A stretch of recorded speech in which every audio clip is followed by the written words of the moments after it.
Has domesticated, ठीक है, has domesticated many wild animals and plants,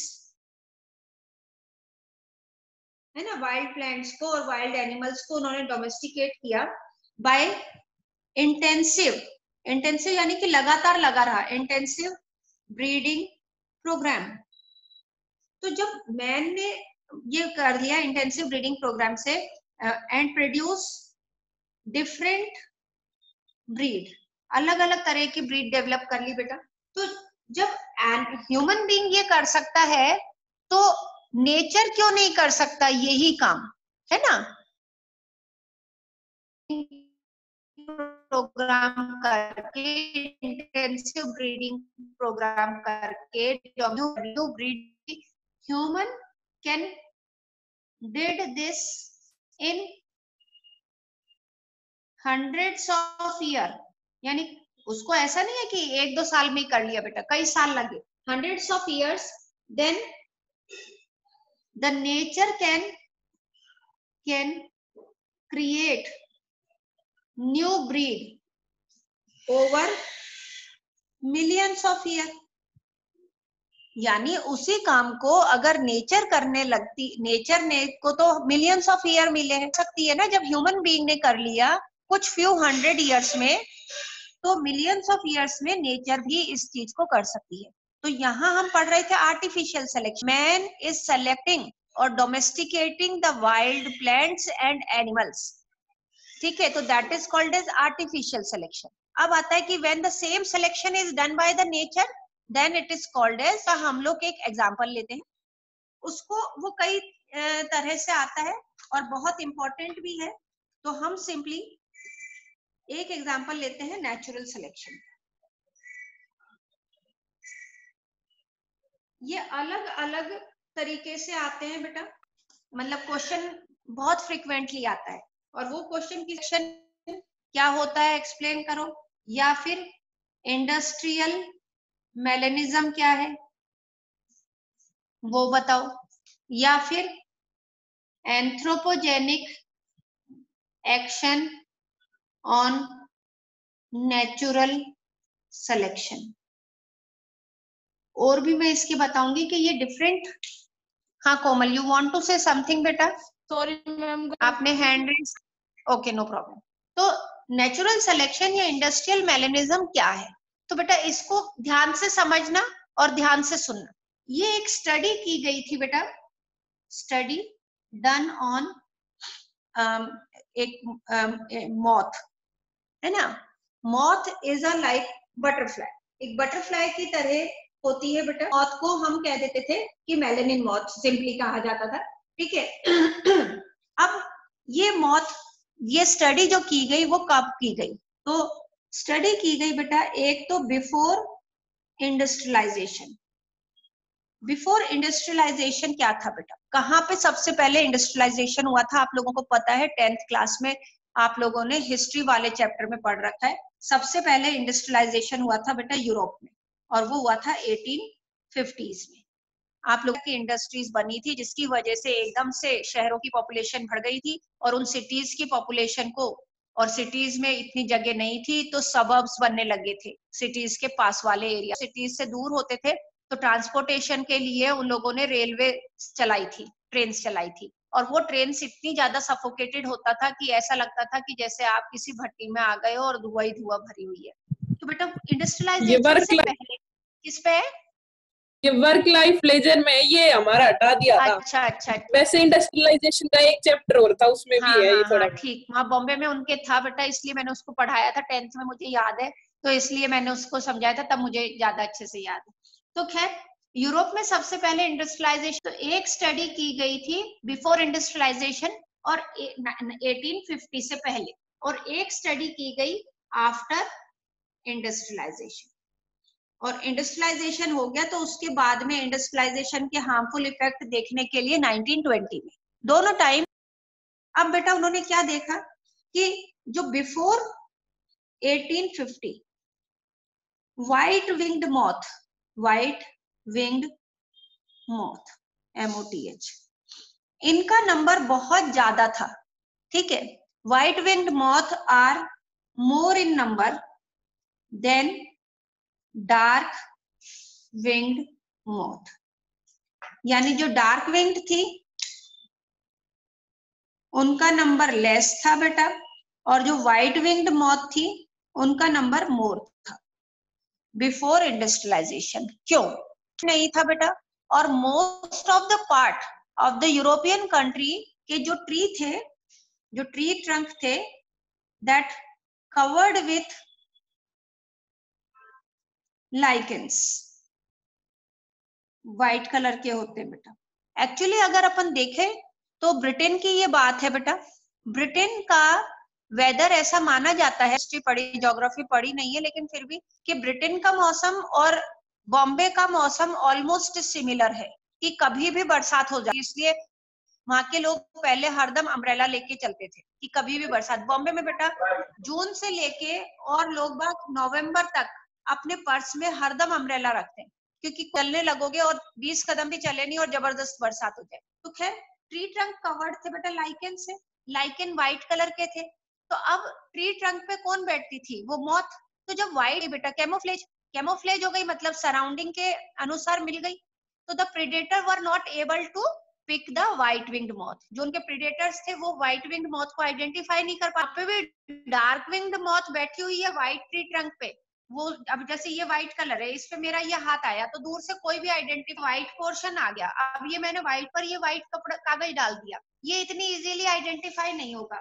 लेकिन अगर मैं इस व्हाइट पर सिंपली कोई डार्क कलर का, तो व्हाइट कलर तो कैमोफ्लेज हो गया बेटा सराउंडिंग के साथ में, तो predator were not able to identify. जब प्रेडेटर्स उसको आइडेंटिफाई नहीं कर पाए तो देयर पॉपुलेशन इंक्रीज, उनकी पॉपुलेशन बैठता, दूर से सब लोग पहचान जाता है, अरे मौत है इसको खा जाओ, तो वो उसको खा जाते, तो इनकी पॉपुलेशन क्या हो गई? कम।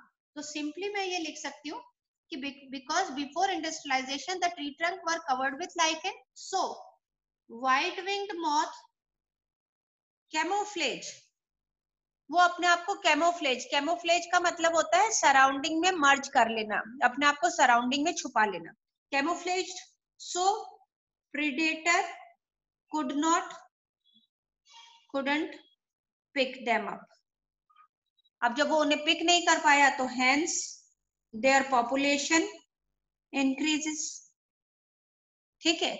while the dark winged moth easily identified by the predator, so its population decreases। ये 1850 से पहले की स्टडी है। अब बात आई इंडस्ट्रियलाइजेशन हुआ, जब धुआं से बहुत जबरदस्त पॉल्यूशन हो गया बेटा, यूरोप में पॉल्यूशन हुआ, और आपको पता है कि आपने पढ़ रखे लाइकेंस आर पॉल्यूशन इंडिकेटर, कि लाइकेंस पॉल्यूशन इंडिकेटर है, मतलब जहां लाइकेन सर्वाइव। अब जो बार्क थी, बार्क ऑफ ट्री ट्रंक, वो बेटा डार्क हो गई। क्यों डार्क हो गई? Due to the deposition of soot. Soot मतलब जो काली धुआं, हम कहते हैं ना कि ताजमहल भी काला होने लग गया, वहां पे पहले मथुरा रिफाइनरी की से जो SO2 और ये निकलता था, तो एसिड रेन की वजह से उसमें ब्लीचिंग वो होने लग गई थी और साथ में वो ब्लैक होने लग गया था। तो ये सूट के डिपोजिशन से ट्री ट्रंक डार्क होने लगी।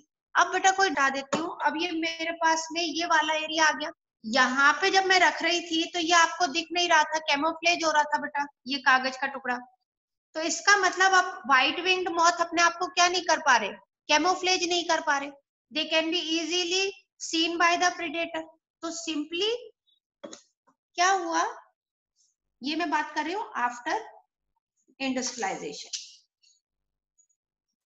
इंडस्ट्रियलाइजेशन के बाद deposition of soot. So the white winged moth, the white winged moth are easily क्या कर दिया बेटा? Identified by predator, so they pick them up, hence its population decreases. उसकी पॉपुलेशन क्या हो गई बेटा? डिक्रीज हो गई।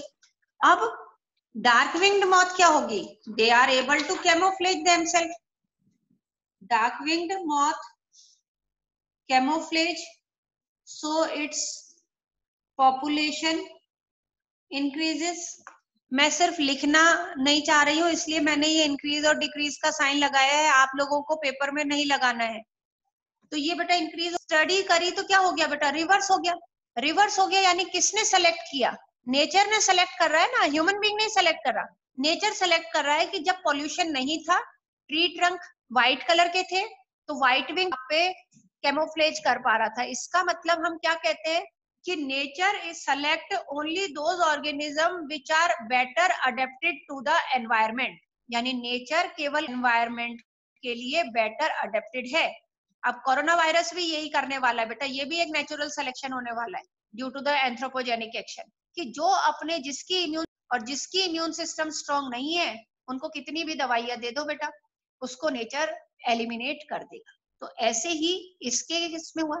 तो nature selected those which are better, से ये हमने प्रूव करा. क्या प्रूव करा? Nature selected those which are better adapted to the environment. और जिन्हें बेटर अडेप्टेड है, नेचर सेलेक्ट करती हैं, दे विल प्रोड्यूस प्रोजेनी, और जो प्रोजेनी बनाते हैं तो उनकी पॉपुलेशन इंक्रीज हो जाती है. तो ये हो जाता है बेटा, इसको हम इंडस्ट्रियल मेलेनिज्म भी कहते हैं. ठीक है, इसी को हम भी कहते हैं, सॉरी नेचुरल सिलेक्शन भी कहते हैं. और इसी को ही हम बेटा, किसी ने अनम्यूट करो अपना माइक, और इसी को ही हम लोग बेटा एंथ्रोपोजेनिक एक्शन भी कहते हैं. अब यहाँ पे एंथ्रोपोजेनिक एक्शन का क्या मीनिंग हुआ? ये वर्ड कई जगह आएगा बेटा, एंथ्रोपोजेनिक एक्शन. Human generated. हाँ, वेरी गुड. कहीं पे भी मतलब ह्यूमन बीइंग, तो ह्यूमन जनरेटेड एक्शन, क्योंकि इंडस्ट्रियलाइजेशन ह्यूमन जनरेटेड था, इसलिए इस एक्शन की वजह से नेचर ने उनको सेलेक्ट करा. लेकिन एक छोटी सी लाइन, कि दोनों ही केस में बिफोर इंडस्ट्रियलाइजेशन और after industrialisation their ratio get reverse. दोनों का रेशियो डिफरेंट हो गया. अगर white winged moth, before winged moth 10% थी, तो after industrialisation dark winged moth अब 90% हो, यानी इनका रेशियो रिवर्स हो गया. But not any species wiped out. Not any species wiped out. Wiped का मतलब होता है साफ कर देना, यानी कोई भी स्पीशीज एक्सटिंक्ट नहीं हुई. दोनों स्पीशीज सरवाइव करी, लेकिन उनका रेशियो क्या हो गया बेटा? रिवर्स हो गया. इसी तरह से ही हम ये ह्यूमन एक्शन की वजह से DDT resistant mosquito, DDT resistant mosquito जो डेवलप हुए हैं बेटा, उनको नेचर ने सेलेक्ट किया है, लेकिन ह्यूमन बीइंग के एक्शन की वजह से, क्योंकि डीडीटी हम स्प्रे करने लगे थे. Antibiotic resistant bacteria, nature select करता है antibiotic resistant bacteria, but due to the anthropogenic action, human generated action, उसकी वजह से हम डिफरेंट कर चुके हैं, जिसमें सबसे ज्यादा खतरनाक है बेटा मल्टी ड्रग रेजिस्टेंट ट्यूबरकुलोसिस. उसकी कोई दवाई ही नहीं है. क्यों? क्योंकि अब वो बैक्टीरिया जो ट्यूबरकुलोसिस कॉज करता है हो चुका है, वो रेजिस्टेंट हो चुका है. तो अब नेक्स्ट टॉपिक में हम लोग ये पढ़ेंगे बेटा कि ये रेजिस्टेंस किस तरह से डेवलप होते हैं. क्या ये हम लोगों ने जो पढ़ा है बेटा, वो हम लोगों ने biochemical evidences, biogeographical evidences, artificial selection और नेचुरल सिलेक्शन किया है. मैंने नोट्स सेंड कर दिए हैं बेटा, उनके नोट्स बना लेना.